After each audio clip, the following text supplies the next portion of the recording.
అలే TV YCP అధినేత జగన్మోహన్ రెడ్డి తీరు ఎవరికీ అర్థం కావడం లేదు. అధికారంలో ఉన్నప్పుడు క్యాడర్ను పట్టించుకోలేదు.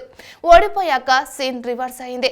ఆ లీడర్ను క్యాడరే పట్టించుకోవడం లేదు. పైగా గతంలో వైసీపీ నేతల తీరుపై అధిష్టానానికి ఫిర్యాదులు వెల్లువెత్తుతున్నాయి. ఏపీ మాజీ డిప్యూటీ సీఎం కొట్టు సత్యనారాయణపై తాడేపల్లిగూడెం వైసీపీ నేతలంతా మాజీ సీఎం జగన్ కు కంప్లైంట్ చేసినట్లు తెలుస్తుంది. కార్యకర్తలను ఇష్టం వచ్చినట్లు తిట్టేవారని, ఎవరిని పట్టించుకోలేదని, కొట్టు తీరు వల్లే తాడేపల్లిగూడెంలో పార్టీ ఓడిందని చెప్పినట్లు టాక్ వినిపిస్తుంది. అవినీతి అక్రమాల కోసం ఓ వర్గాన్ని మెయింటైన్ చేశారని ఫిర్యాదులు చేసినట్లు ప్రచారం జరుగుతుంది. దీంతో కొట్టు సత్యనారాయణకు జగన్ షాక్ ఇవ్వనున్నట్లు వైసీపీ లీడర్లు చర్చించుకుంటున్నారు. తాడేపల్లిగూడెం సెగ్మెంట్ కు మరో నేతను వైసీపీ ఇన్ఛార్జ్ గా నియమించబోతున్నారని తెలుస్తోంది. తాడేపల్లిగూడెంలో కొట్టు సత్యనారాయణను పార్టీ బాధ్యతల నుంచి పూర్తిగా తొలగిస్తున్నట్లు ప్రచారం జరుగుతుంది. ఇప్పటికే అధిష్టానం ఆయనకు హింట్ ఇచ్చినట్లు తెలుస్తుంది.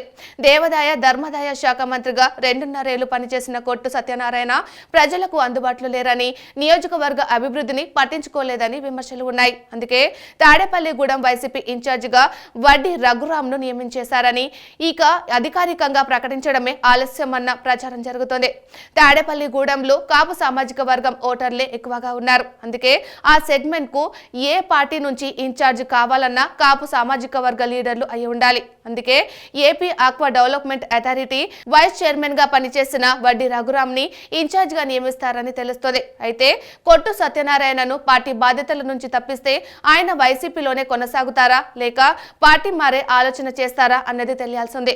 మరోవైపు కొట్టు సత్యనారాయణ సంచలన కామెంట్ చేశారు. కొంతమంది పార్టీ పెద్దలు వ్యవహరించిన తీరు కూడా అధికారం కోల్పోవడానికి రీజన్ అని బహిరంగంగానే విమర్శించారు. ఇప్పుడు ఆయనపై సొంత పార్టీ నేతల నుంచి అధిష్టానానికి ఫిర్యాదులు వెళ్లాయి. గతంలో ఆయన చేసిన కామెంట్లపై అసంతృప్తిగా ఉన్న హైకమాండ్ ఇప్పుడు వచ్చిన ఫిర్యాదులతో వెంటనే నియోజకవర్గ ఇన్ఛార్జ్ బాధ్యతల నుంచి తప్పించాలని ఫిక్స్ అయినట్లు తెలుస్తుంది. అందుకే కొట్టు ప్రత్యామ్నాయం వైపు చూస్తున్నట్లు ప్రచారం జరుగుతోంది.